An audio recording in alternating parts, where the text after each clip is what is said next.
Cam, good morning. Good morning, John. Welcome to our CTV update for October 11th.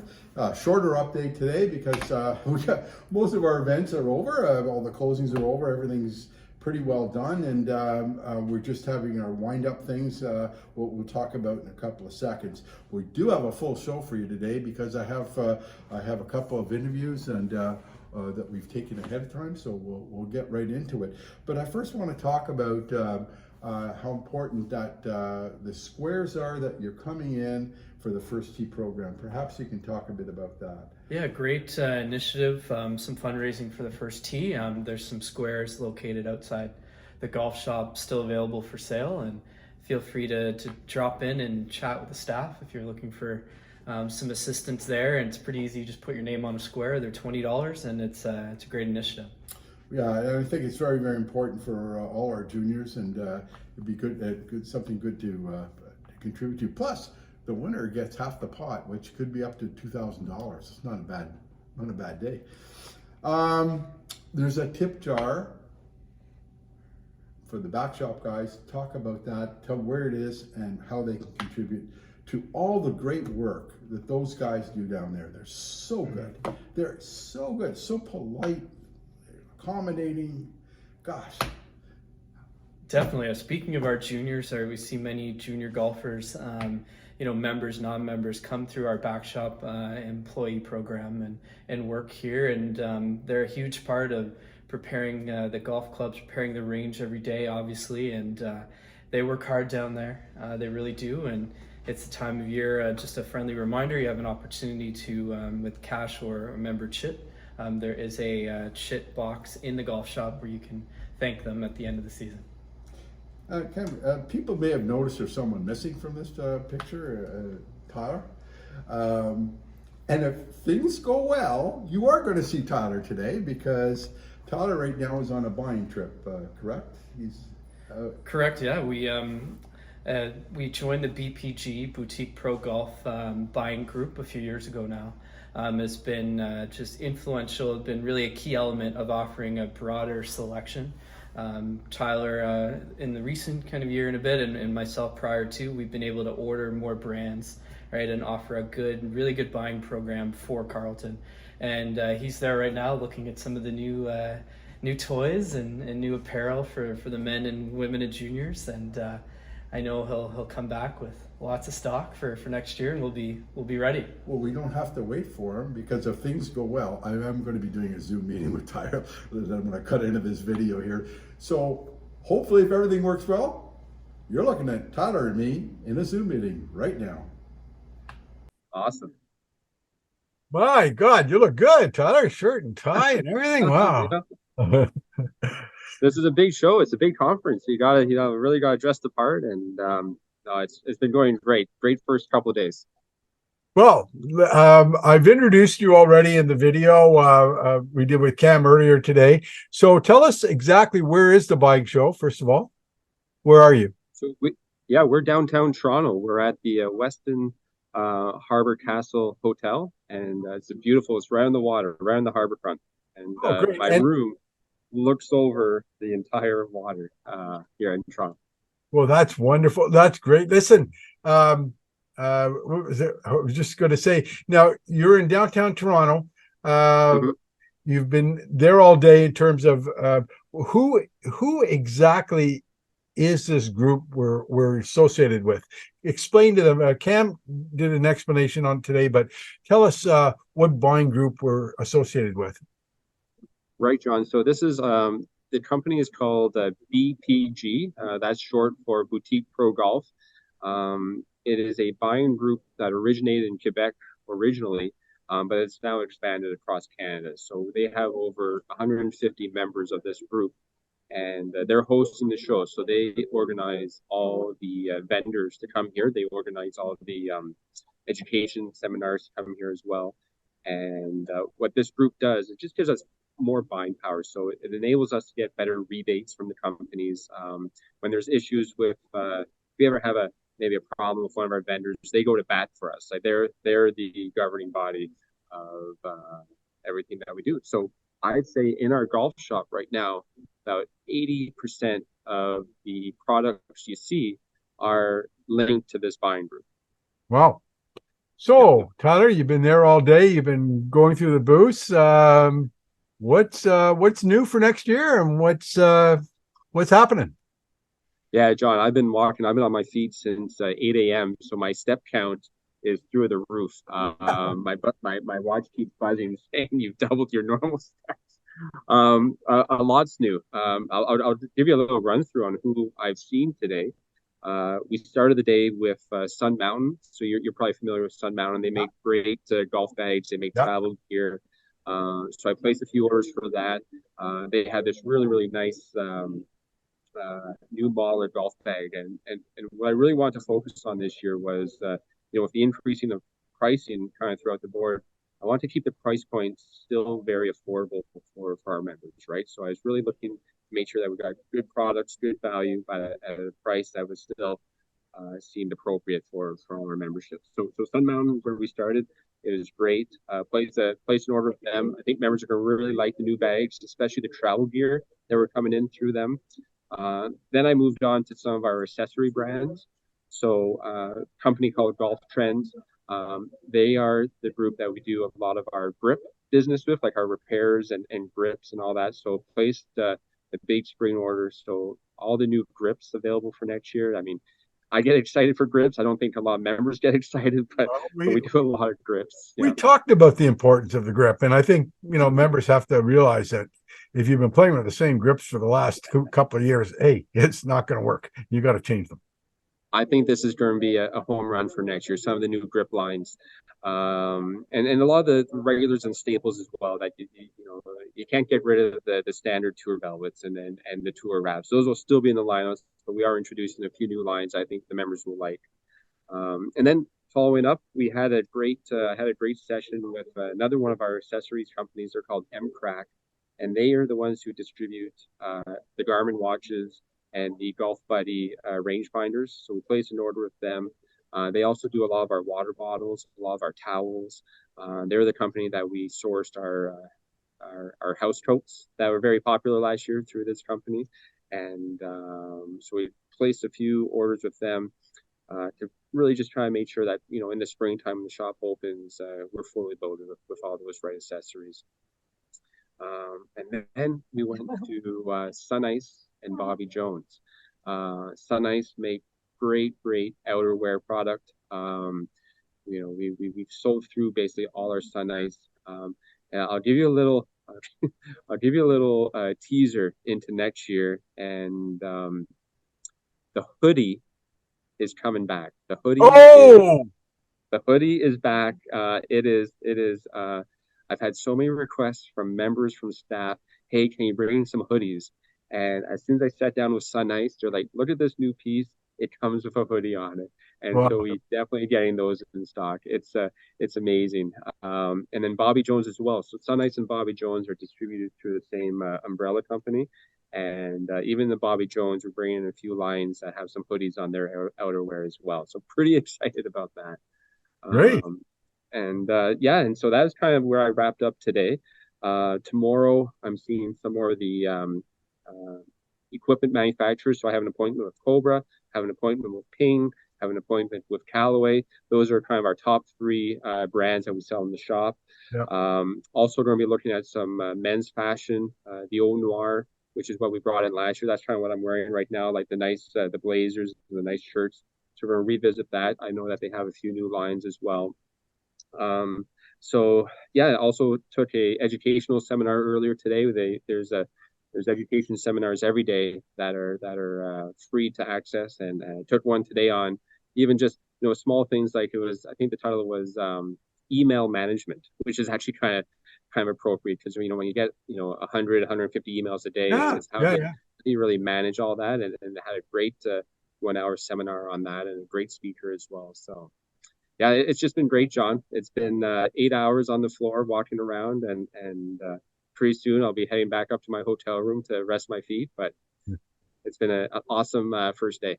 Okay, just to let you know that my wife, who's bought stuff at your shop, she loves the Nancy Lopez line. Yes. Yeah. We've sold in our family, I think 3 people, and I explain this to after this video is over, people will explain the story, but I hope we're going to continue with that line because apparently it's a great line. The John, let's just put it this way: if I didn't bring Nancy Lopez back for next year, I might as well not even show up to the club next year. Good. I know how important that brand and that line is to the members, and it's a great brand. I get ladies all the time asking about the new Nancy Lopez, and you know what I like about it? It's had such a great price point as well, but the fashions and the styles are through the roof. Like it's really good value for what you get. And usually one thing about Nancy Lopez and then their distributors, they usually have it in stock all the time. So if we don't have it in the shop, we can always special order it, and 9 times out of 10 it's available. We can get it in very quickly for the members. So yes, 100% Nancy Lopez is back for next year. Yeah, well, she loves the way it fits and it's so comfortable, and yeah, so I'm glad that's coming back. So listen, I've been to the PGA show and I know how busy these things get, and there's so much to see. Is there anything there that you saw that you haven't seen before and going, wow, that looks neat? Anything there? Yeah, there is, and I've taken a few photos, and I'll share those with you. Please do.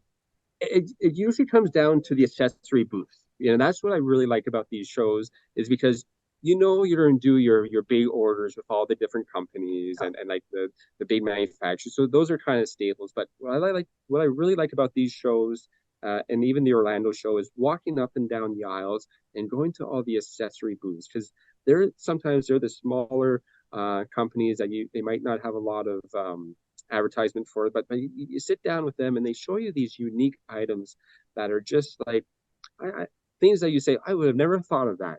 But you know what? Now that I see it, I want it because it's so unique. So yeah, so I actually did inquire about a few things. A lot of them are actually well, maybe we'll talk off camera on this, but something to do with some of the match play stuff that you run over the summertime. I'd love to get your opinion on a few of the items for that. Also, some really nice accessories, keychains, ball markers, all of those things, but done up a slightly different way. And sometimes it's those small little things. Even the proximity markers when you do closest to the pins and all that. So those have some new options. So yeah, you're gonna see a few new things in the shop and outside next year. I used to love going to see those particular accessory booths as well at the PGA show and all the neat stuff they had, and it was kind of cool. And then there was always the innovative things like new clubs that had total new innovation. Like I remember a stand-up putter. I can't remember the name of it now. They still sell it. It just stands up on its own. I'm looking at it. I'm going, wow, that's balance, man. That's really good. I know. I remember those. I mean, here's one more. Here's one little teaser. Now we'll just leave it at that. It's only a teaser, but they actually now have a company that build storage units, individual storage units for any member who has their own electronic push cart. So for all the members who want to ensure that they're kept safe and they're kept secured and still receive power, they build these units now. And I was talking to the gentleman earlier. They're phenomenal. They're actually kept outside. They're fully weatherproof, but you can put your cart in it, close the door, lock it, and only you have the key. So when you come to a club, open it up, there's your cart fully charged, ready to go. So all these small little innovative ideas are certainly being shared here at the show. Wow, that's cool. Well, Tyler, sounds like you're right on top of it. When do you get back? I leave Friday morning, so I'll be driving back Friday, and I'll be back at the club Saturday morning to help with our yacht race, the last event of the year. Oh, good luck on that one. that's a lot of fun. It's a zoo. The guys really have a lot of fun. I'm too old for that one now. I can't compete in that anymore, but they do have a lot of fun there. Listen, we had a good day today. We have an interview with Tracy McNairn, and we did some. We're going to look at your video we did with you last week on the 3-wood, and today we did a rule segment with Cam. So hey, we had a good day, and Well, I want to thank you for joining us, and you'll send me some photos and I'll include them in this video. That'll be Awesome. okay. Well, thanks, John. Yeah. Okay, thank you, Tyler. I think I said it on the video, and I'll say it again. The stuff we have in that, like, my wife is not a golfer. And I brought her here for Mother's Day. We were celebrating all the mothers. My daughter-in-law's mother was here, and I said to my wife, I said, Maureen, go in the pro shop, see if there's something you like in there, and just buy it. So she went in and she bought an outfit, the Nancy Lopez line. Now I don't know anything about women's clothes. And she's fussy. She's fussy, I'm telling you. But she loves the clothes here. My daughter-in-law's mother bought 2 outfits. Later on, when we had her baby shower, my other daughter-in-law's aunt bought clothes here. So whatever Tyler you're doing a great job with the ladies, because they sure like the stuff you're bringing back. Good work on you. Yeah, it's a great story, yeah. And there really is something for every demographic. We have Tail, for example, a brand that tends to cater to a younger group. Some intermediates are buying some of those brands, and Lopez works for a variety of our members, and it's a great place to shop. And we'll add a few things going into Christmas, and then a lot of the product that's being ordered right now will arrive in February and March timeframe. Yeah. And God willing, we'll be doing a podcast here at Christmas. I am coming back for Christmas to see my grandchildren, and hopefully maybe we can do a little preview of some of that stuff. October 14th, this Saturday, we have a big event. Talk about it. The annual Yacht Race. Yeah. This is a great one. Handicap groups will be drawn. You can't pick your partner for this one, so there's always a neat dynamic in the morning. Who's going to be playing with who, and we'll probably have about 35 to 40 at the light breakfast before, and see who wins the annual Better Ball title.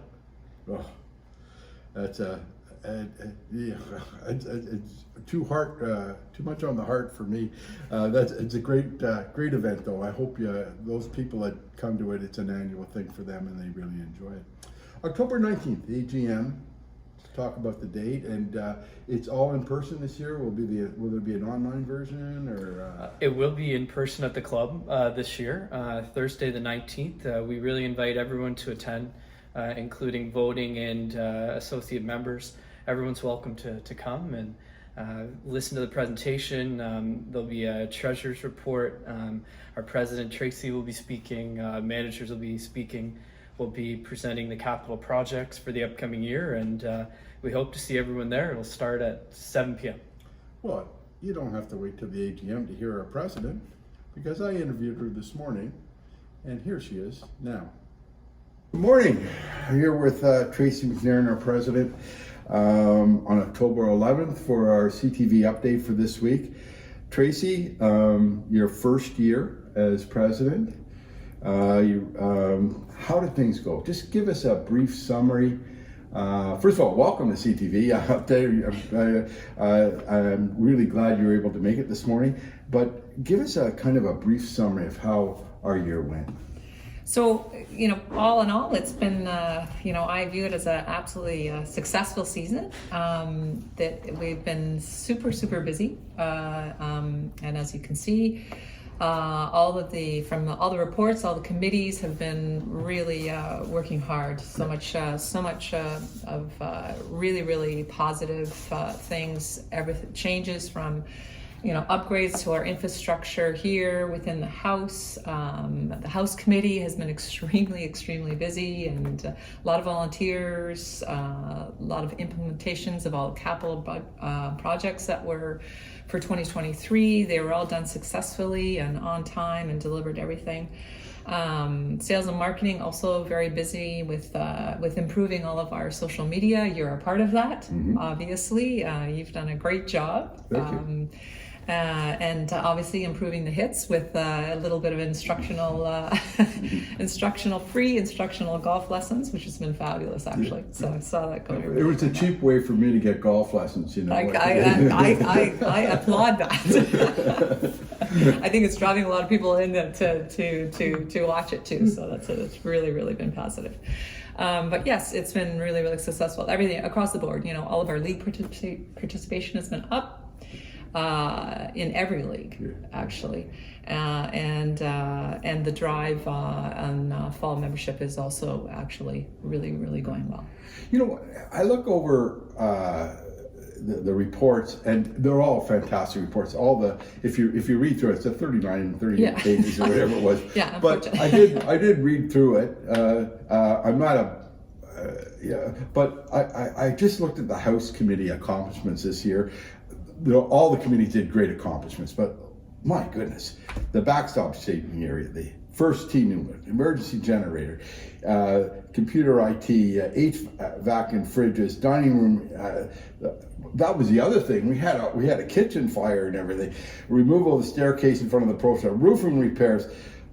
It just goes on and on and on. The gardening that went on, the new pro shop office. It's just amazing. Mm-hmm. In 1 year. Yeah.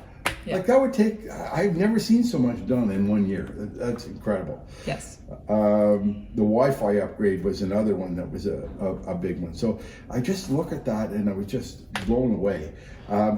All the committees did great work, but that one just blew me away. Like in terms of we executed all the different accomplishments that we wanted to get done, the major ones for this year. When I look at the major ones, they were the driving range, the drainage got completed, well under budget. We got pull carts, security system is still ongoing, kitchen equipment and house improvements. That was the other thing, we had a kitchen fire we had to deal with this year, so that was kind of an unexpected thing too. Correct. Yeah. Along with flooding and ice storms and a very rainy August, but a spectacular September. Well, that kind of leads us into the budget. Where do we stand this year on the budget? So this year we're going to manage, and we're basically going to break even. I would say that we're going to finish. We're doing some finalization prior to the AGM because we had a fabulous September. Yeah. Okay.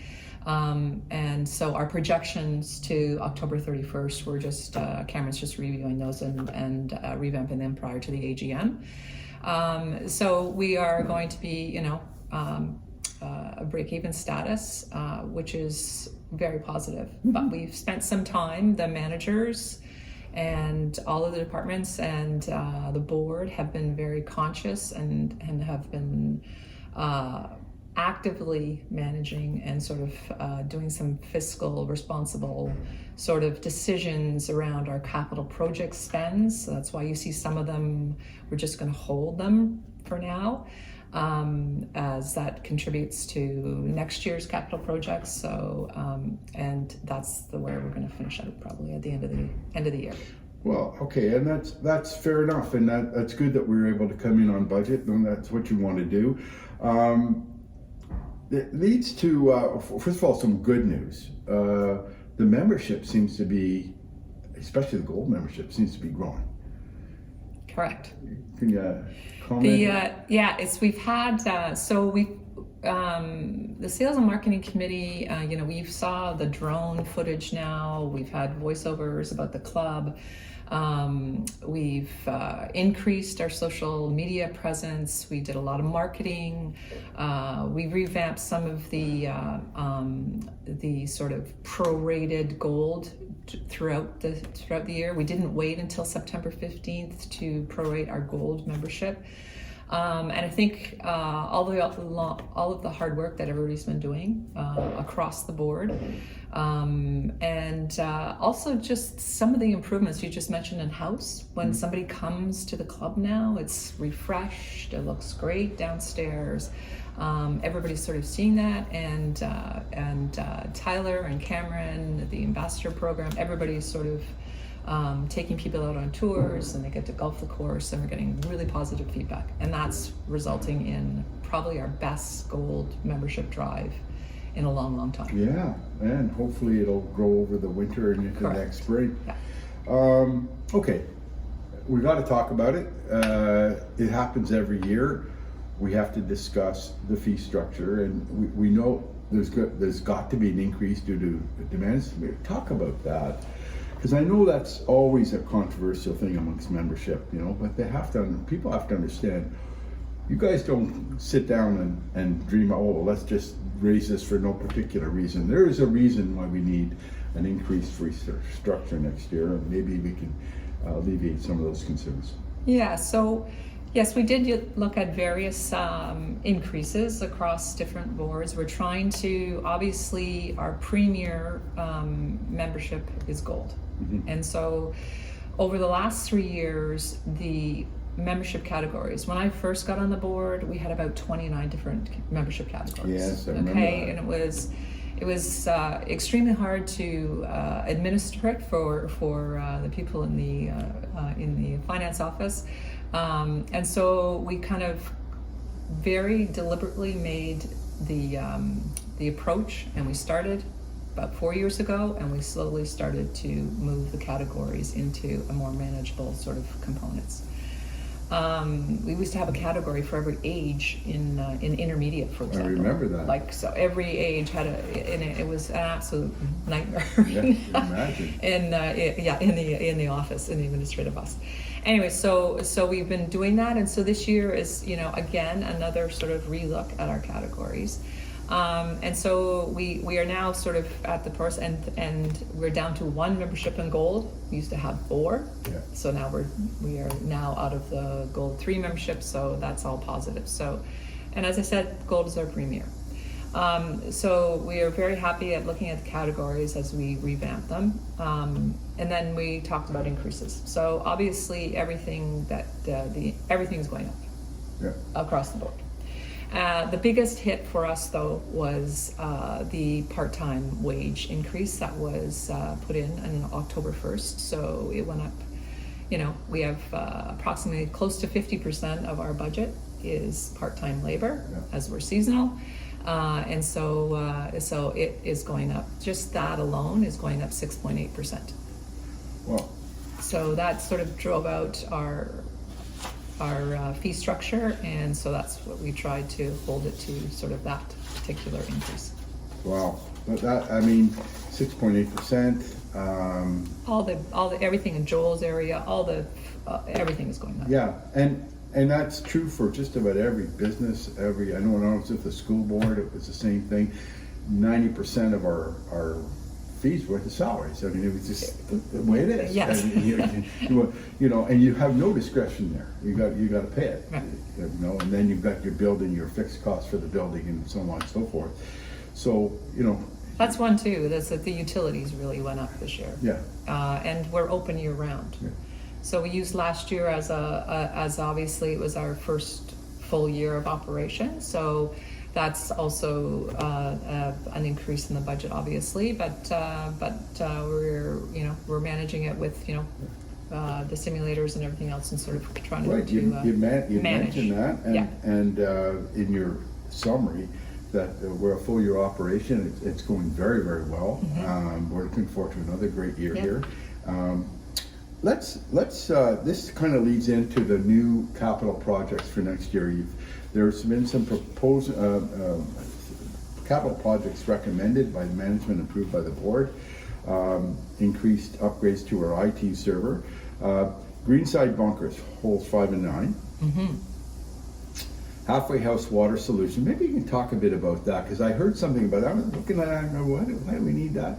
But then it was mentioned to me that there's a really good reason for that. Yes. It was costing us a lot of money not to have this, because we had to prepare sandwiches and everything inside. So maybe we can talk about that rationale for that. Changed my mind on it anyway. Well, so the halfway house, since we've actually upgraded, obviously a lot of people, and it's been mentioned at every AGM since we actually brought in the new halfway house, because permitting would not allow us to actually prepare food in the halfway house, because we did not have running water. And so that's a health and safety issue. Yeah. Because they can't wash their hands, prepare the food, and everything else. So it was capped. The city would not grant us a permit there because we didn't have the water actually. We didn't have a solution around how we would flow the water in there. And so 2 years ago, we looked at a whole bunch of solutions with gray water, and now I'm out of my league. I'm an accountant, not an engineer. But the gray water solution, holding tanks. Anyway, so we went through a bunch of that. Original estimates came back. They were just far, far too expensive.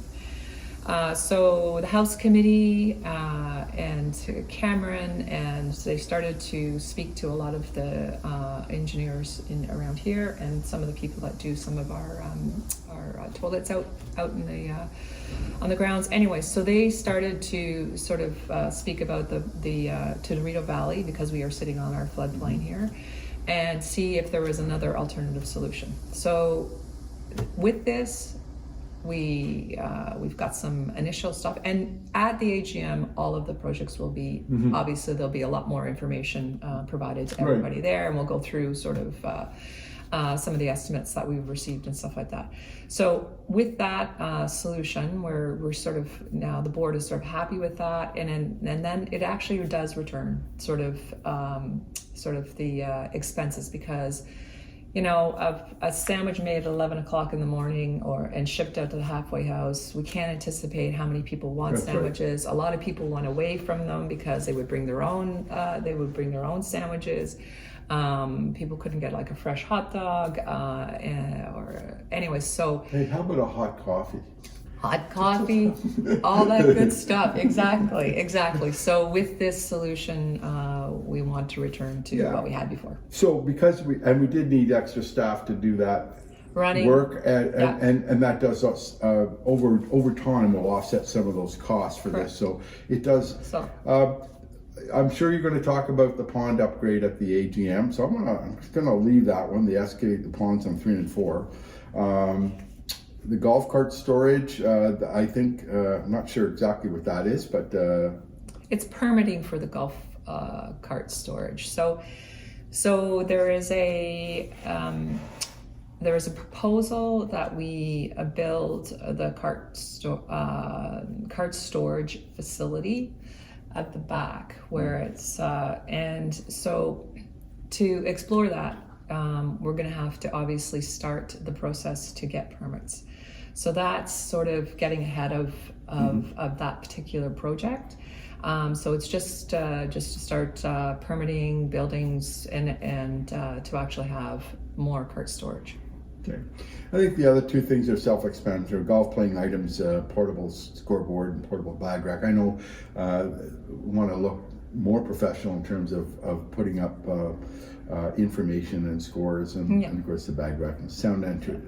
Start of the phase 1 of the bar area. That we certainly do need a better speaker system for the downstairs. It was not designed for sound. Yeah, and also at the AGM a couple AGMs ago, and actually this has been on the books too, at the Carleton for a while, is the fact that when you get more than 10 people down there, the sound, you can't hear yourself. You can't hear anything.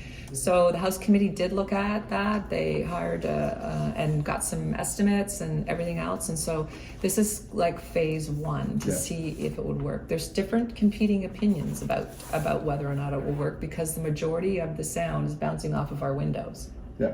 Okay, but we're also designed down there with this vaulted kind of like inlay ceiling, so it's bouncing around quite a bit. So well, if you get the right engineer in there, that'll work. I remember when I was in the school system, we had a similar issue in our auditorium where we did all our plays and stuff, and the sound was just terrible in there. But I got a sound guy in. He was brilliant. He put in the right type of speakers, solved 99% of the problems. Yeah. And so if you get the right speakers and the right distribution of sound, you can fix it. But it's tough with the way that's set up down there to do that. I understand that. Yeah. Anyway, and good. Before you leave that though, just so everybody understands, so a couple of years ago, well, we've never really invested, like the Carleton started through COVID, so we started to invest in the capital, we brought back capital projects and stuff like that.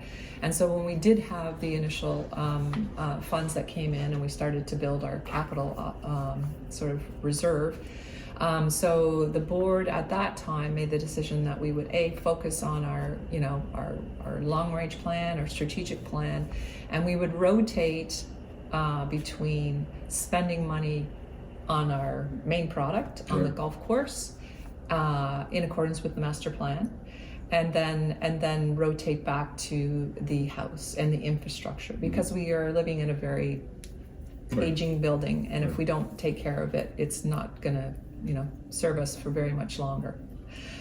So that's why, so the first 2 years ago, we did a number of bunker upgrades. And then this past year, we focused on the house, so you can see all the improvements at the house.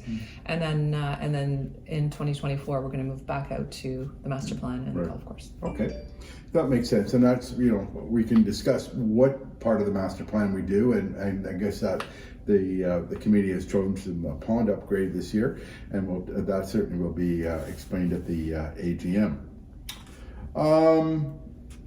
I wanted, before we get to the 60th anniversary stuff, because it's amazing what they've done this year, and we can talk about that.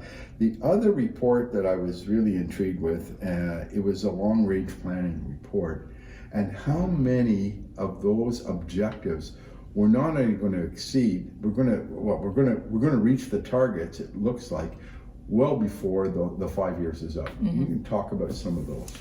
Yeah, so that, and the long range planning committee is, and all of the our objectives in there. So that's been put in place, I think, around 6 years ago.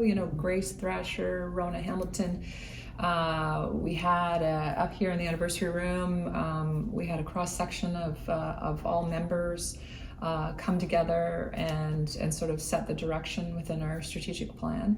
And so since it's been said, I went to an AGM following that, and it was all approved. And so each board has been very aware of it. Obviously, it's one of the exercises that I did with this board, and we did it before when Dave Trudell was here, but to actually go back to the strategic plan and then basically build our short-term and long-term priorities against that strategic plan.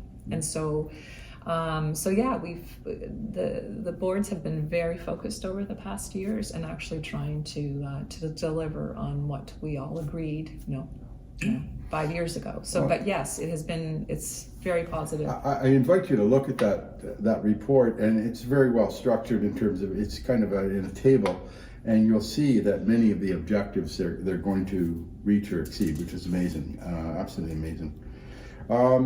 Let's talk about the 60th anniversary celebrations this year. So many things are going on, and the gala coming up, but yes, talk about some of the accomplishments we've had and some of the successes and fun and whatever. Yeah, exactly. Well, I'm looking at the pathway. I think that is it's fantastic. Yeah. They brought the idea to the board way back in January, and we thought it was a really great idea. And it's far exceeded.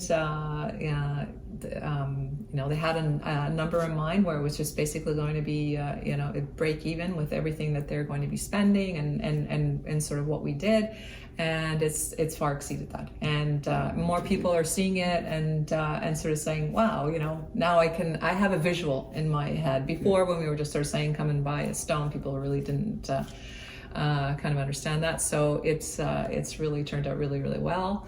Obviously got our front Carleton Golf and Yacht logo and the rocks at the front, which is another great sign. They've had barbecues and spring flings, and the final gala looks absolutely fabulous on October 21st. And I noticed that there was, the recent one was, select some very nice wines that are being brought in specifically at really, really, really reasonable prices. That's great. Yeah. So this has been your first year. Yeah. Just from a personal point of view, how did you enjoy this? How like, was it for you, did it cause you a lot of sleepless nights? Did you enjoy it? I know you got a great team up there, but what was it? Actually, I did. I have enjoyed. It has been very. It's great learning experience. Yeah. Love listening to everybody's feedback and trying to make sure I responded in reasonable time frames. And I have a fantastic board. I can't say enough about all the people, all the chairs of the committees, all the work they've done. Always very focused. They came together, I said at the beginning of the year, really got around our priorities and what we were going to be sort of saying. So, come October 31st, we wanted to make sure that we could point back to what our short-term priorities were and whether or not we delivered on that for all the members. So it's not a lot of turnover on the board. I think there's 2 directors. Just 2 this year. Yeah. So thankfully. Hopefully there's not 10 next year. We don't want that. But I'll tell you, one of the things that I learned working on committee here, I mean, I was in education. You're an accountant. I worked with engineers. I worked with scientists. I worked with people from all walks of industry. And it was so interesting to see how each of us approached a problem or a situation or a proposed solution. I always came back from those things giving me a fresh look on how I could do my own job better by looking at maybe how an engineer looked at a problem or an accountant would look at a problem, or it was amazing. And it's an enriching experience. I know you don't get paid for it, but you do get paid in a way from the knowledge you gain from listening to other people and seeing how they approach things. And that's one of the things that I've always loved about working on committee here. Yeah. No, you're absolutely right. You're absolutely right. And I can't say enough about all the managers. As I said, this is, Cameron's and Tyler's kind of first full year. Yeah. Chelsea was back full time, managing through and improving all the food and beverage. And, I can't say enough of having like a full year of having, everybody had full hours, full operation for food and beverage for the members. Oh my God! It was compared to the year before. It was a pleasure. In addition to the staff you mentioned, and Cam and Tyler, as you know, I work very closely with them in Chelsea. Sean in the kitchen and his staff, unbelievable stuff he's doing in there. And then Jennifer in the office and it's amazing. I mean, they're all, it's all a big team pulling together, and that says a lot to the job you've done of kind of getting everybody together and working on the same page. Tracy, it's been a real pleasure. Is there anything else you want to say before we close off? Or final sign up for Gala is this Friday. Okay. So please sign up and come and enjoy an absolutely fabulous night. And also please come to the AGM on next Thursday. Well, Tracy, 7 p.m. You've done a wonderful job. Congratulations on a great, successful first year, and it's so wonderful. And we'll look forward to seeing you again in April for your State of the Union in terms of how we're going to go forward for next year. So thank you very much. And thanks a lot, John. All right. Well, thank you very much, Tracy. It was a great interview, and hope you get some more insight. By the way, I know it's a big package, like 36 pages. You don't have to read the whole thing. But there's some great reports in there, things that the people have done. I looked at the House report, the Long Range Planning Committee report. Okay, the budget's a bit dry, but all you have to know is we're breaking even this year, so that's good news. And the membership looks good, so that's always a positive. So we're getting more gold members than last year, and we look like we're going to hit our target in the Long Range Planning target that they set for a 5-year goal. It's good news. It is. It's the fall membership drive has really led nicely into our forecast going into next year, and we have a bit of buffer room, which we'll get into at the AGM, and things are projecting really well. That's great. And then, as a wind up to all our 60th anniversary celebrations, we have the gala. We do.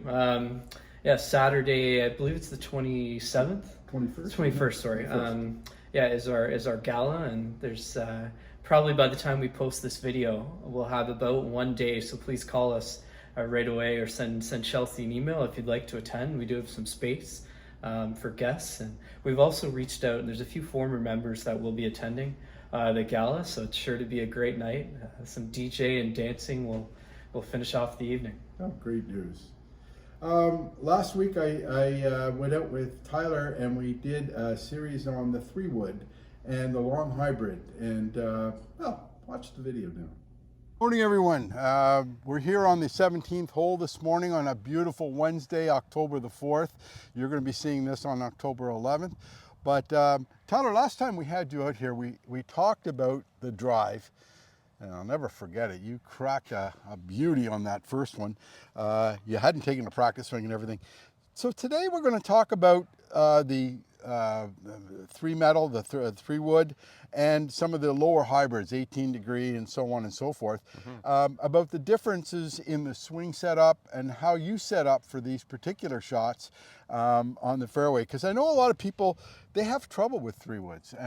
Not so much with the hybrids, maybe the lower hybrids, but with the 3-wood itself, you know, they have trouble getting it even off the ground. So perhaps you could elaborate on that. I'd be happy to.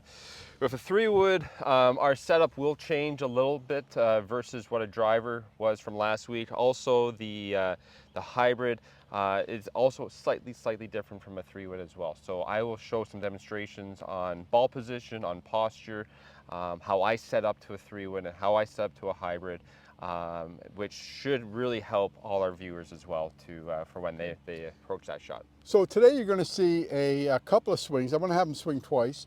One full swing at full speed, and then we're going to do a slow motion swing, and you're going to see 2 down the line swings as well.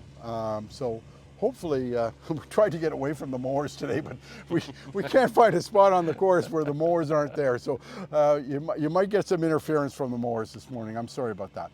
Okay, Tyler. Awesome. Go all to right, it. Here we go. Regular action swing. Okay, John, I'll grab my trusty little fairway metal here. Got my golf ball.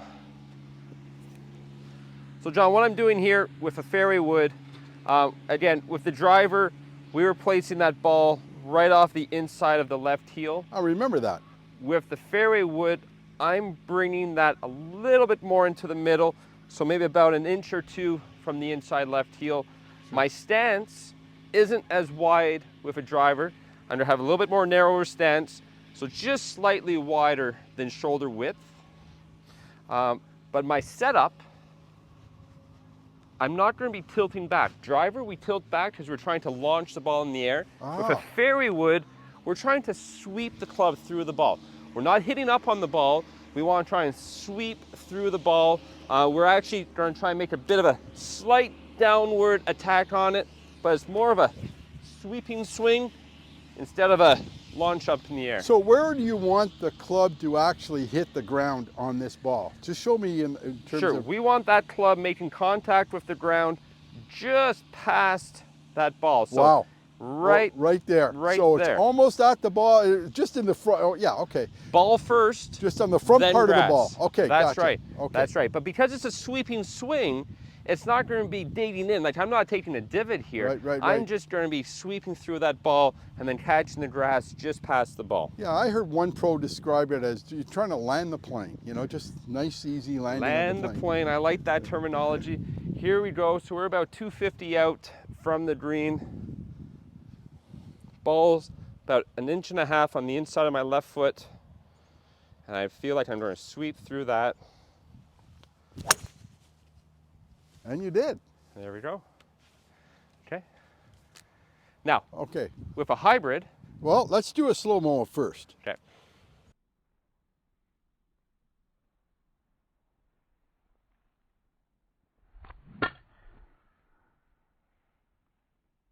Okay, so that we got a couple of shots of that, one at slow motion, one in regular motion, and we got it down the line, so you'll be able to see that sweeping motion. And I noticed that you hit the ground exactly where you wanted to hit it, exactly just in front of that ball. And that's, for us amateurs, trying to get the same low point every time is tough, but at least that gives us a target to shoot for. Okay, So I've got a hybrid, 18-degree hybrid. Oh, look what you've got here. Look, is this it here? My new toy. Oh my God. Look what he's got here, folks. He's got the new Paradigm Super Hybrid. New Paradigm Super Hybrid, 18-degree. Oh, this thing looks built to kill right now. John, this is my new toy. Just arrived yesterday. I unboxed it yesterday afternoon. I'm so excited. I had a previous version of the Super Hybrid a few years ago. Honestly, it was my favorite club in the bag. It's a hybrid that almost plays like a fairway wood, titanium face like drivers, so the ball just rockets off. So this is my new toy, but it is a hybrid, so I still play it like a hybrid. And I want to go through a lot of the questions I get asked about hybrids, because the number one question I get asked is ball position. How do I play a hybrid? Where do I put the ball? And then my answer to them, to all my students, is, well, there's two approaches to playing a hybrid. And you gotta think of it, a hybrid it's not an iron and it's not a fairway wood. So you have to try and decide whether or not you want to play it like play it like an iron or like a wood. So if you want to play it more like an iron, you can put that ball a little bit more in the middle of your stance, and you can have a little bit more of a descending blow like you would with an iron. You're hitting a little bit more down on it. It's going to launch a little bit higher in the air. Might not go as far, but you have a little bit more control of it.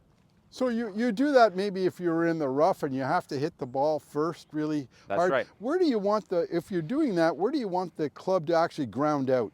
Well, we are grounding out. We are making contact. All our shots, we make contact with the ball first. I know. So, and then what we're doing though, because we are coming a little bit steeper, we're going to probably hit, again, the ground just past the ball. Gotcha. I'd expect a small little divot if I'm playing it like an iron. So just past the ball would be right here on your screen right there? Yes, that's right. Okay, That's so really- that's our low point ground aiming point that we want to.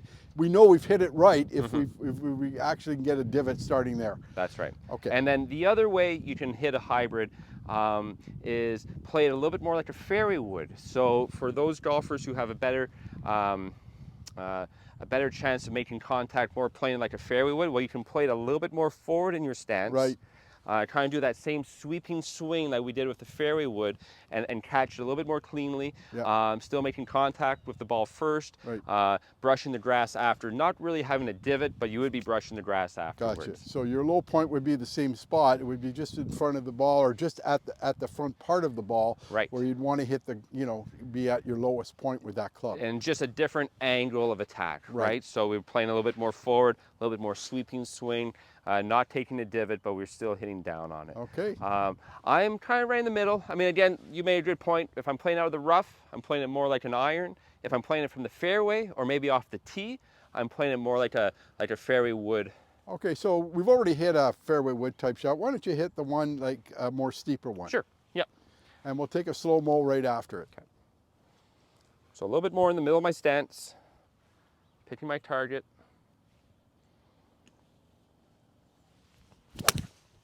Oh, that's destroyed. That is amazing. Like he's about 250 yards away from the green. I think he put it on. And it was as good, I think, as this 3-wood. So that's This amazing. thing is pretty hot. Let's do this again in slow-mo.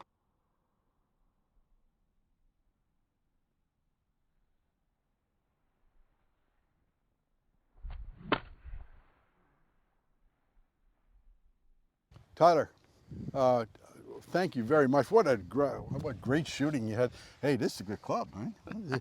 No, I have a 20, so it's like a 3, so this is right around 2.5, 3.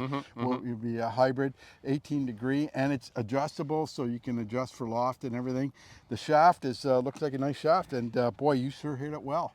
I wouldn't take this out of your bag, Tyler. John, these were my very first 2 swings with this club, and it's staying in the bag, 100%. Very good. Well, thank you very much, Tyler, for this, and certainly hope you all got some information out of there to work on. How the different setup, different ball positions. where you want to hit the ground, where your aim point should be in terms of when you see the divot. If it's well behind the ball, you know, okay. But if it's just in front of the ball, you know you've caught it really well, and you'll know by the way the ball flight. But so we've given you some targets to shoot for. Thanks, Tyler. Great. Yeah, that was great. Thanks, John. Bye-bye.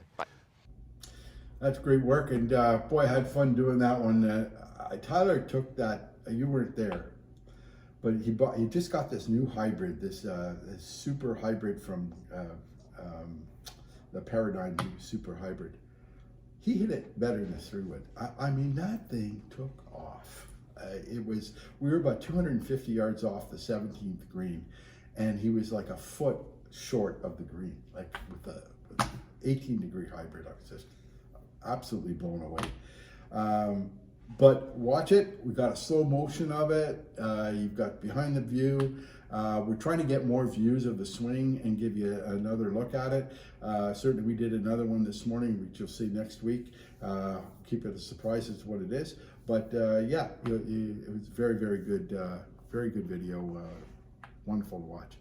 That new club is a rocket launcher. And he's not taking it out of his bag. This morning we did a segment with you, Cam, on accidental touching of the ball, where it is a penalty, when it's not. So watch that now. All right, Cam, I'm looking for my ball. I hit it down here somewhere, and I'm not quite sure. Oh boy, I found it. I just kicked it forward. It was under those leaves. Gosh, that used to be a penalty. Is it still a penalty? Fortunately, it's not anymore. Okay. Common this time of year, we see a lot of leaves on the course, and fortunately, the new rules of golf, if you accidentally move a ball while you're looking for it, clearly was an accident. So we're going to retrieve our ball and put it back in the position with the drop. But fortunately, there's no longer a penalty in this case. Oh, great! That's good news.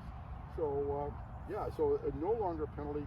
I would drop it approximately the spot that I would really kick it. Exactly, yeah. No closer to the hole and no penalty. Thank you. All right, we have a situation here where I accidentally kicked the ball in plain sight, unfortunately, but I didn't mean to do it. What's the call on that? Do I get a penalty for that as well, even though it was an accident? Yeah, so good question. Unfortunately, in this case, you do. The difference between this situation and when the ball is under a leaf is we've already found our ball. We're not searching for our golf ball. We're off the green and we've accidentally moved it, whether it's a foot tap or a practice swing. The ball does need to go back with the drop, but it's a one-shot penalty. So I would take the ball back to approximately where it was and then drop it there. Is that correct? That's correct. Okay. And once you found the ball, when we're off the green, we've got to be extra careful not to move it. Okay. Now we have a ball on the green. We know where it is. What happens if and this happens to me sometimes. I get up and I tried my practice swing and I nicked the ball. I was not intending on hitting the ball. Yeah, exactly like that. Okay, practice. So clearly we did not have the intent to hit the golf ball. So once again, common theme, the ball has to go back.